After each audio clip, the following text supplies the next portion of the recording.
नमस्कार, स्वागत है आप सभी का। और आज हम लोग चर्चा करेंगे एक राष्ट्र एक चुनाव। आजकल हमारे देश में वन नेशन वन इलेक्शन के कॉन्सेप्ट पे काफी ज्यादा चर्चा हो रही है।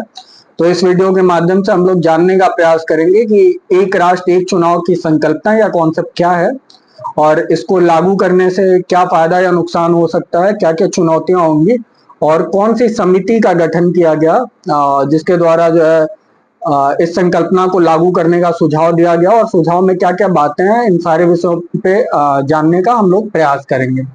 तो देखिए, एक राष्ट्र एक चुनाव की संकल्पना जो है वो भारत के लिए नया नहीं है। संविधान के बनने के पश्चात और लागू होने के पश्चात 1952 में जो आम चुनाव हुए, 1957 में हुए, 1962 और 1967 में हुए, वहां तक हमारे देश में वन नेशन वन इलेक्शन का कॉन्सेप्ट ही रहा, यानी कि लोकसभा और विधानसभा के चुनाव जो है वो साथ साथ होते रहे। बाद में कुछ ऐसी परिस्थितियां बनी कि कुछ राज्यों में विधानसभाओं का समय के पूर्व भंग हो जाना या सरकारों का बदलना या लोकसभा का अपने कार्यकाल के पूर्व ही विघटन हो जाना, इन सारी स्थितियों की वजह से जो है लोकसभा और विधानसभाओं का इलेक्शन जो है वो धीरे धीरे आगे पीछे होने लगा। और आजकल पिछले कुछ वर्षों से हमारे देश में वन नेशन वन इलेक्शन की को लेके बातें बहुत उठती रही हैं और इस बीच में चर्चाएं थोड़ी ज्यादा गर्म है कि ये लागू होता है तो क्या चुनौतियां होंगी, क्या परेशानियां आएंगी और क्या फायदे नुकसान होंगे। तो देखिए, 1982-83 में भारत के निर्वाचन आयोग द्वारा भी इस संबंध में सिफारिश की गई थी कि वन नेशन वन इलेक्शन के कॉन्सेप्ट को लागू किया जाए और इसके फायदे भी बताए गए थे। 1999 में विधि आयोग द्वारा अपनी रिपोर्ट में और भी इस विचार को ग्रहण करने के लिए सिफारिश की गई और 2017 में नीति आयोग द्वारा भी एक राष्ट्र एक चुनाव की संकल्पना को लागू करने के लिए सिफारिश की गई है।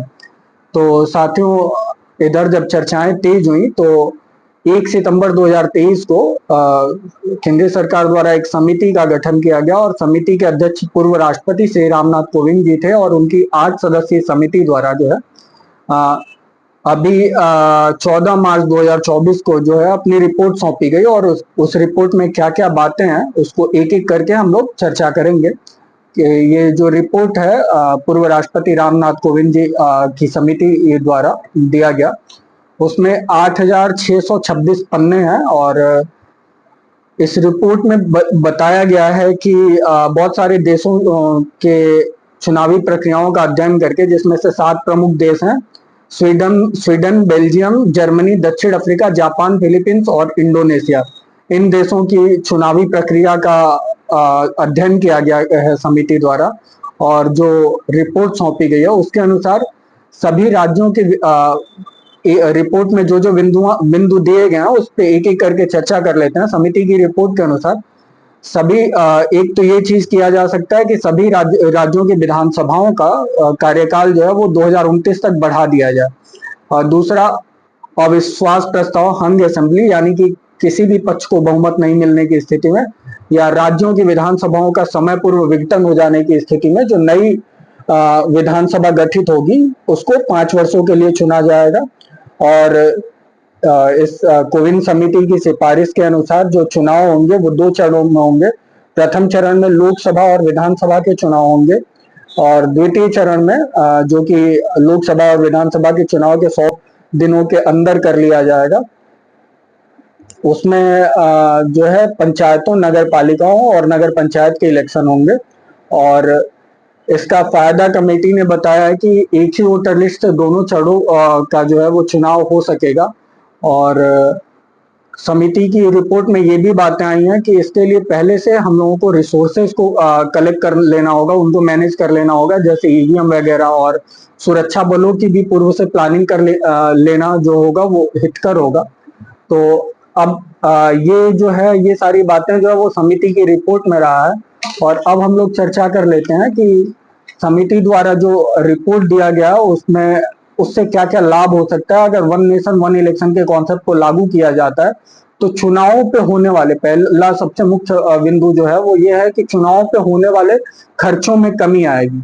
इस संबंध में 2019 में लॉ कमीशन द्वारा भी अपनी रिपोर्ट में दिया गया है कि अगर जो है ईवीएम से चुनाव कराया जाता है और वन नेशन वन इलेक्शन के कॉन्सेप्ट पे कराया जाता है, तो 4500 करोड़ रुपए का खर्च शुरुआत में तो बढ़ेगा, क्योंकि हमको सारे संसाधन नए सिरे से इकट्ठे करने पड़ेंगे, किंतु धीरे धीरे यह खर्च जो है वो कम हो जाएगा।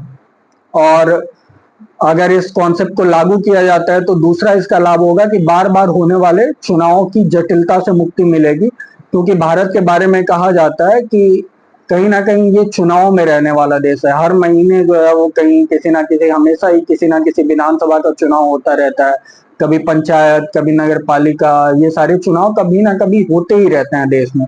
तो ये बार बार चुनाव होने की जटिलता से मुक्ति मिलेगी।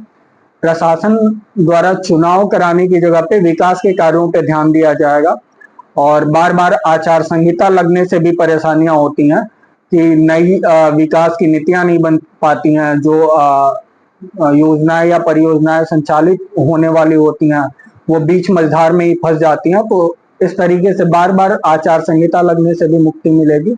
और साथ ही साथ ये भी कहा जा रहा है कि वन नेशन वन इलेक्शन के लागू हो जाने से कहीं ना कहीं काले धन से भी मुक्ति मिलेगी, कि जो कहीं ना कहीं देखा जाता है हमारे देश के विभिन्न चुनावों में सांसदों और विधायकों की खरीद फरोख्त का भी मामला सामने आ जाता है।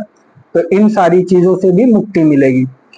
और ये जो रिपोर्ट समिति द्वारा सौंपा गया उसमें 62 राजनीतिक दलों का जो है मत भी लिया गया।